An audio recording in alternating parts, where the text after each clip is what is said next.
Shri Swami Samarth. Hi hello नमस्कार, मी सोनुप्रिया तुम्हा सर्वांचं आपल्या नवीन एका व्हिडिओमध्ये स्वागत करते. श्रावण महिन्यातील प्रत्येक गुरुवार हा गुरुत्वाची उपासना करण्यासाठी अत्यंत सुंदर दिवस मानला जातो. आणि जर तुम्ही या श्रावणातील प्रत्येक गुरुवारी आपल्या गुरूंची मनापासून सेवा केली, गुरुचरित्राचे वाचन केले आणि श्री स्वामी समर्थांचे नामस्मरण केले तर ही सेवा तुमच्या मनाला शांतता देणारी, श्रद्धा दृढ करणारी आणि गुरूंच्या चरणाशी जोडणारी ठरू शकते. आजच्या या व्हिडिओमध्ये मी तुम्हाला अशी एक सोपी भक्तिभावाने करण्यासाठी सेवा सांगणार आहे, जी तुम्ही श्रावणातील प्रत्येक गुरुवारी घरच्या घरी करू शकता.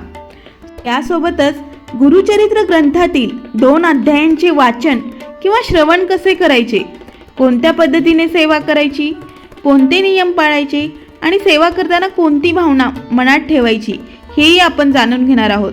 तर व्हिडिओ शेवटपर्यंत नक्की ऐका, कारण शेवटी मी तुम्हाला एक छोटासा संकल्प आणि स्वामींचा नामजप सांगणार आहे. श्री स्वामी समर्थ. श्री स्वामी समर्थ महाराजांच्या चरणी कोटी कोटी प्रणाम करून माझ्या सेवेला सुरुवात करते. तुम्हा सर्वांचं आपल्या चॅनलवर मनापासून स्वागत आहे. जर तुम्ही स्वामी भक्ताचे भक्त असाल, गुरुचरित्राचे वाचन करत असाल किंवा गुरुचरित्र गुरुकृपा आपल्या जीवनात सदैव राहावी मनापासून इच्छा असेल तर हा व्हिडिओ तुमच्यासाठी आहे. आजचा विषय अतिशय श्रद्धेचा आहे, पण एक गोष्ट सुरुवातीलाच लक्षात ठेवा. सेवा म्हणजे केवळ एखादी कृती पूर्ण करणे नाही.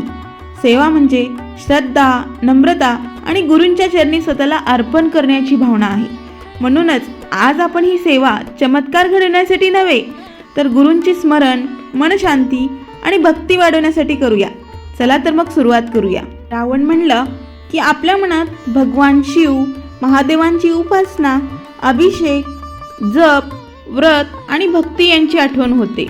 पण याच काळात गुरुतत्वाचे स्मरण करणे ही भक्तांसाठी अतिशय सुंदर मानले जाते. गुरु म्हणजे केवळ एखादी व्यक्ती नाही. गुरु म्हणजे आपल्या जीवनातील अज्ञानाचा अंधार दूर करून योग्य मार्ग दाखवणारे तत्व आहेत.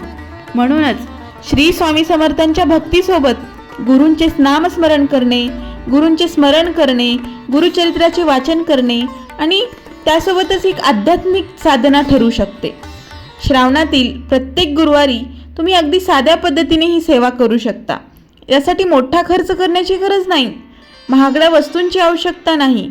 सर्वात महत्त्वाची गोष्ट म्हणजे तुमची पाहिजे ती म्हणजे श्रद्धा, मनापासूनची श्रद्धा. घरात स्वामी समर्थांची प्रतिमा किंवा पादुका असतील तर त्या स्वच्छ जागी ठेवा. समोर एक दिवा लावा, फुलं अर्पण करा आणि काही क्षण डोळे बंद करून म्हणा, स्वामी महाराज, माझ्याकडून ही सेवा श्रद्धेने आणि भक्तीने स्वीकारावी. माझ्या मनातील अहंकार, भीती आणि नकारात्मक विचार दूर करून मला योग्य मार्ग दाखवावा. आता जाणून घेऊया गुरुवारी करायची सोपी सेवा. सकाळी किंवा संध्याकाळी आपल्या सोयीच्या वेळेनुसार ही सेवा तुम्ही करू शकता.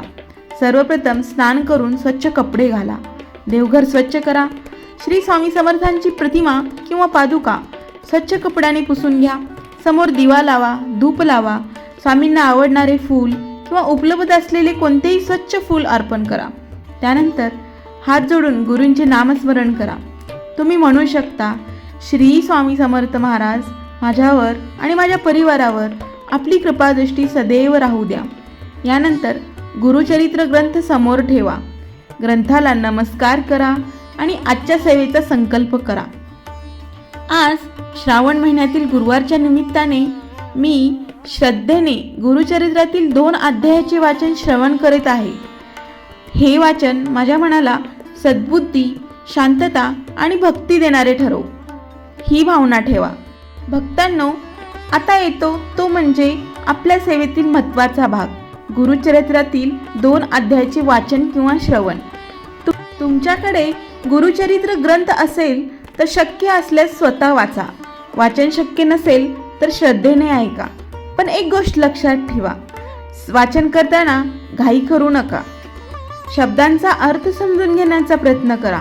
प्रत्येक अध्यायानंतर काही क्षण डोळे बंद करा आणि मनात गुरूंचे स्मरण करा.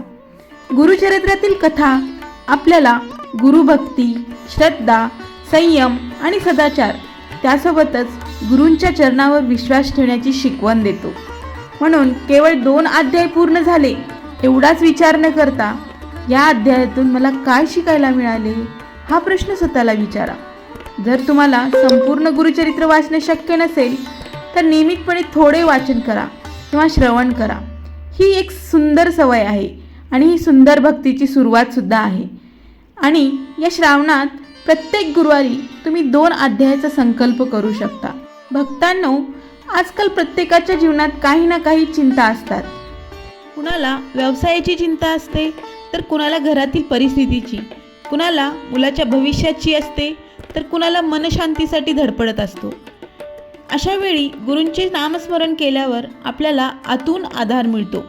गुरुबळ मजबूत होईल याचा अर्थ केवळ बाहेरच्या परिस्थितीत चमत्कार घडणे असा अजिबात नाही. गुरुबळ म्हणजे संकटाच्या काळातही योग्य निर्णय घेण्याची बुद्धी मिळणे, मनात श्रद्धा टिकून राहणे, चुकीच्या मार्गापासून दूर राहणे आणि परिस्थितीचा सामना करण्याचे धैर्य निर्माण होणे यालाच गुरुबळ म्हणतात. म्हणून सेवा करताना अशी प्रार्थना करा, स्वामी महाराज, माझ्या जीवनातील योग्य अयोग ओळखण्याची बुद्धी मला द्या. माझ्या हातून कोणाचेही वाईट होऊ देऊ नका. माझ्या मनात अहंकार वाढू देऊ नका आणि संकटाच्या काळात माझी श्रद्धा डळमळू देऊ नका. हीच खरी गुरुकृपा मागूया आपण.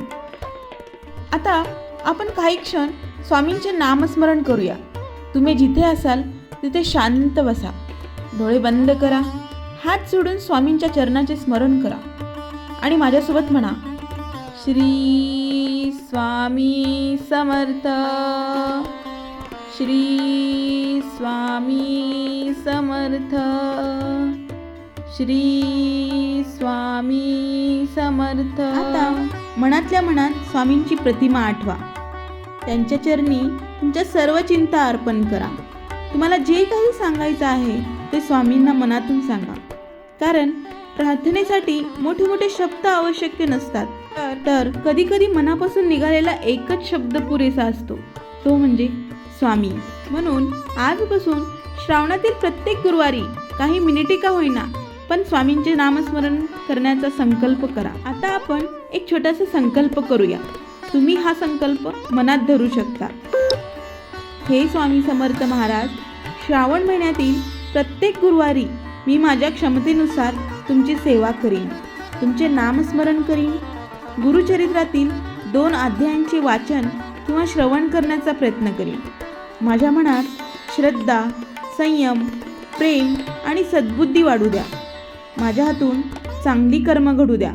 माझ्या परिवारावर तुमची कृपादृष्टी राहू द्या आणि संकटाच्या काळात तुमच्या चरणावरील माझा विश्वास कधीच कमी होऊ देऊ नका.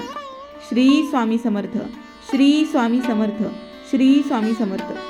स्वामी भक्तांनो, संकल्प करताना आपल्या मनात प्रामाणिकपणा असू द्या.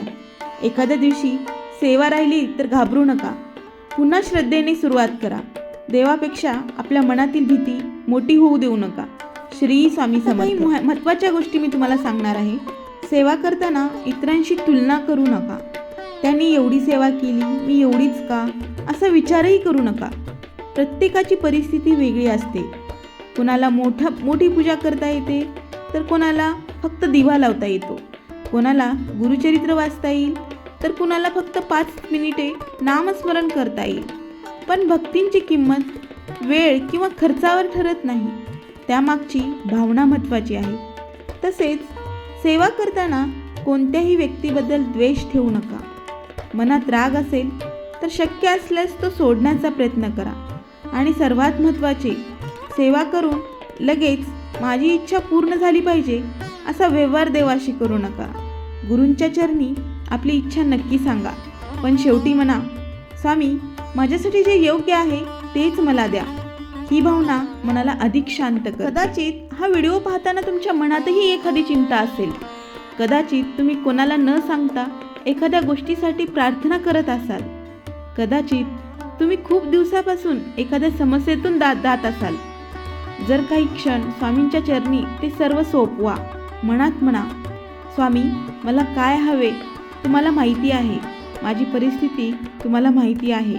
माझे मन तुम्हाला माहिती आहे. म्हणून मला योग्य मार्ग दाखवा. मग मन शांत होईल. श्रद्धा ठेवा, प्रयत्न करत राहा.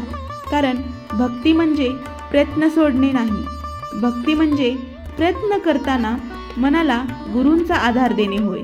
श्री स्वामी समर्थ. श्री स्वामी समर्थ. श्री स्वामी समर्थ. स्वामी भक्तांनो, तुम्ही जर श्रावणातील प्रत्येक गुरुवारी ही सेवा करण्याचा संकल्प करत असाल तर कमेंटमध्ये नक्की लिहा श्री स्वामी समर्थ. गुरुकृपा तुमच्यावर सदैव राहो. आणि ज्यांना गुरुचरित्राचे वाचन, स्वामी सेवा किंवा गुरुवारची भक्ती करायची आहे अशा आपल्या कुटुंबातील किंवा मित्रपरिवारातील भक्तांसोबत हा व्हिडिओ नक्की शेअर करा. कारण एखाद्या भक्ताला या सेवेची माहिती तुमच्याकडे मिळाली तर तीही एक चांगलीच गोष्ट आहे. आणि आपल्या चॅनलला नक्की सबस्क्राईब करा. आणि चला तर मग आजच्या या पवित्र सेवेचा शेवट स्वामींच्या नामस्मरणाने करूया. माझ्यासोबत 3 वेळा म्हणा, श्री स्वामी समर्थ. श्री स्वामी समर्थ. श्री स्वामी समर्थ. स्वामी महाराज आपल्या सर्वांवर कृपादृष्टी ठेवो. आपल्या घरात सुख, शांती, समाधान, सद्बुद्धी नांदो. आपली गुरुभक्ती दिवसेंदिवस वाढत जावो आणि आपल्या जीवनातील प्रत्येक संकटाला सामोरं जाण्याचं बळ आपल्याला मिळो. अक्कलकोट निवासी श्री स्वामी समर्थ महाराज की जय.